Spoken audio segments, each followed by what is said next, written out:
despite the fact that one might think that the Mexican army would hold up very well in the war, it ends up being, as we've said, an unmitigated disaster for Mexico, despite heavily outnumbering the United States at the beginning. One of the major topics of discussion with the Mexican War is who is at fault for the war.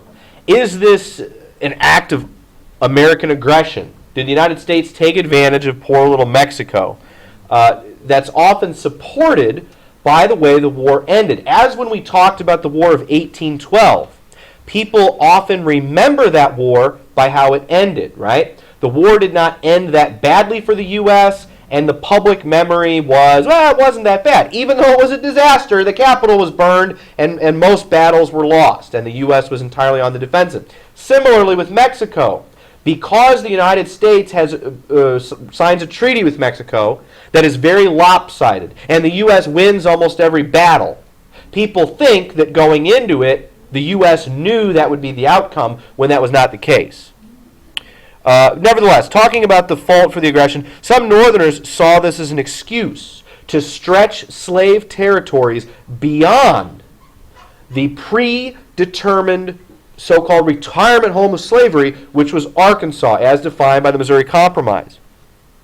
That this was an excuse to grab more slave territory. Others simply wanted to slow down the gears of war in order to prevent bloodshed. Abraham Lincoln, a Whig from Illinois, being one of them. Abraham Lincoln served only 2 political terms before he was elected president, I believe. He was a representative in the Illinois House for 1 term, and he served 1 term in the U.S. House of Representatives, which happened to coincide with the Mexican War. He proposed, one of the only pieces of legislation he proposed that was heavily debated was this so-called spot resolution. A resolution to send a commission to investigate the spot where this battle had taken place between the American and Mexican cavalry to determine if it was on Mexican soil or in fact on American soil, being as Texas now had recently been annexed. Their constitution had now been accepted, and the U.S. considered it part of the United States. It was a new state. And so, was this battle, was blood spilled on American soil or Mexican soil? Was Zach Taylor at fault, or were the Mexicans at fault? Congress didn't want to wait. So they rejected the spot resolution. They said, we don't care where the battle took place, or they at least believed Zach Taylor, and they declared war on Mexico. In reality, when we look back at it, this land was on this disputed territory that was certain. Mexico certainly had never recognized that this land had been in fact given away, despite some Texans arguing that it should have been part of Texas. So the actual spot was at best in dispute. Another aspect leading into the war, immediately upon declaring war, Congressman Wilmot, a Northerner, proposed that Congress would preemptively agree to prohibit slavery in any territories they should happen to gain from this upcoming war with Mexico. The House passes it and the Senate does not. So it does not become law. The Wilmot Proviso does not take effect. It would have governed slavery in the territories, which, as we've said, is the operating principle that brings about the Civil War, the question of slavery in the federal territories. This is a major issue, the issue, some might say, toward causing the Civil War. And if you again remember the Missouri Compromise, slavery was prohibited in the entire Louisiana Territory except for Arkansas, and this was going to say, let's continue that. Let's stick by that understanding that Arkansas and this new state we just added, Texas, which has slavery, will be the only new slave states, and any possible other states, California, Nevada, New Mexico, Arizona, Utah, Colorado, etc., will not be open to slavery. It fails. Passes the House, fails the Senate. Consider what that shows. That shows that the House is supremely, firmly in control of the North, because population is primarily located in the North. It outnumbers the South. Versus the Senate, it's still relatively even, relatively competitive. write this down. This is one other thing it shows, is that the vote on this issue is not by party. It's by section, meaning where you live in the country.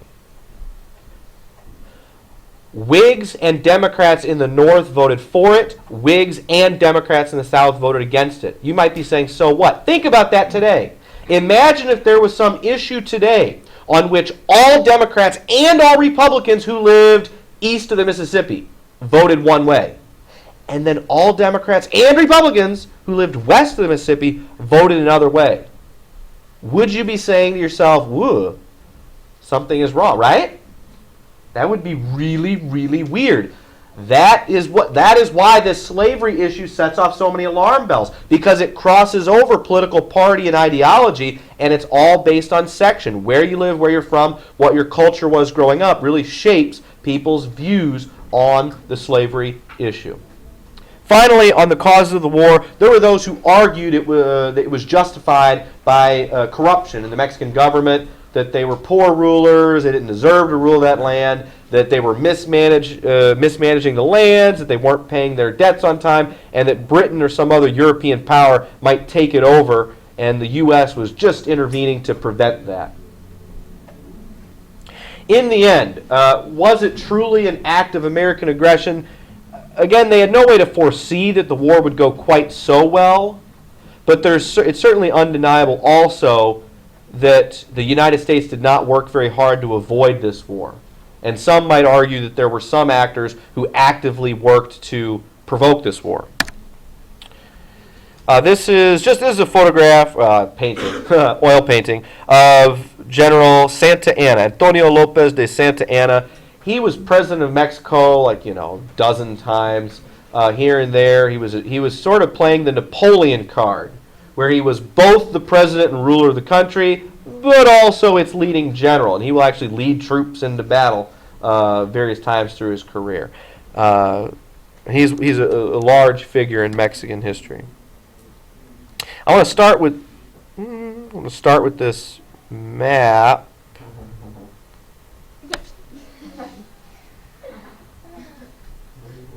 It's a very good map.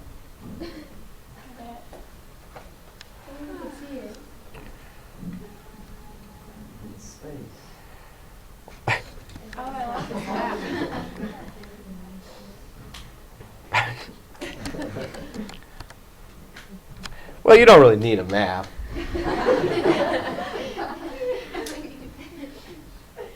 The war had 3 different parts to it, as I will show you on the map, not on the video. But the 3 different parts to the Mexican War campaign, starting with Zachary Taylor's main land campaign. You don't need to know many of the details, but this is where the main bulk of the Mexican army is engaged against Taylor's army. They fight a series of battles, almost all of which go very well for Zach Taylor and the U.S. Army, particularly the Battle of Buena Vista. And after having defeated a larger Mexican force, Taylor's victory would no longer be as much in question after the Battle of Buena Vista. Taylor, at this point, just like William Henry Harrison, is already considered a possible Whig candidate for the presidency, and not Henry Clay. They pretty much either run a war hero or Henry Clay. The Whigs look at it and say, well, are you Henry Clay? No. Have you massacred lots of people? Well, yes. Well, okay. Did you provoke a war? Those are good things. He's this war hero, and he's seen as someone who can gather support, who goes beyond just Henry Clay. So that campaign goes very well. Secondly, up in the northern part of Mexico, Generals Doniphan and Kearny, for whom I believe Fort Kearny and the city of Kearny are named actually, led American troops through much of northern Mexico.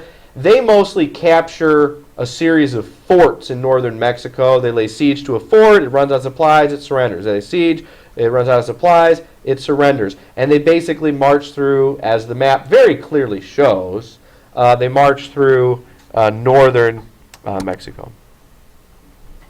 And then General Winfield Scott with the Marines, with the U.S. Marines, lands on the coast of Mexico, about 2/3 of the way down the Mexican coast, very close to the capital, Mexico City. They land, fight a series of successful battles, lay siege, and eventually conquer Mexico City following the Battle of Chapultepec. And by September 16th, U.S. Marines were patrolling so-called the halls of Montezuma. You know the Marine Corps hymn? Yeah. From the halls of Montezuma to the shores of Tripoli. Well, the shores of Tripoli are, that's in Libya, which was where under President Jefferson, the United States Marines defeated the Barbary pirates in Libya. And the halls of Montezuma is referencing the Marines' victory in the Mexican War. We'll skip that map again and come back to it in a second. Leaving us with the treaty. That map comes up, but I'll have to show you the battle map in person, in live action. But the treaty that is signed, you can really skip some of that initial information. You don't need to know as much about the rejection of the treaty as much as the actual terms itself. The Treaty of Guadalupe, Hidalgo, and the Mexican Cession. Over 30% of what was originally Mexico is given to the United States, the states of Arizona, New Mexico, California, Colorado, Utah, Nevada, as well as the rest of Texas. Now, unlike some other European wars you might be familiar with,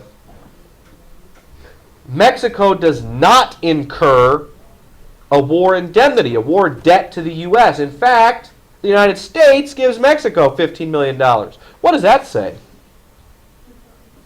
What? They wanted to have peaceful neighbors. Maybe make themselves feel better, make Mexico feel better, have peaceful neighbors. Remember when the Prussians and Germans defeated France in the Franco-Prussian War of 1871, they not only took Alsace and Lorraine, but they forced France to pay a war debt, and the French never forgave them. They held bitterness for revenge on through to the First World War, and to an extent, that bitterness lasted on for quite a while after that even.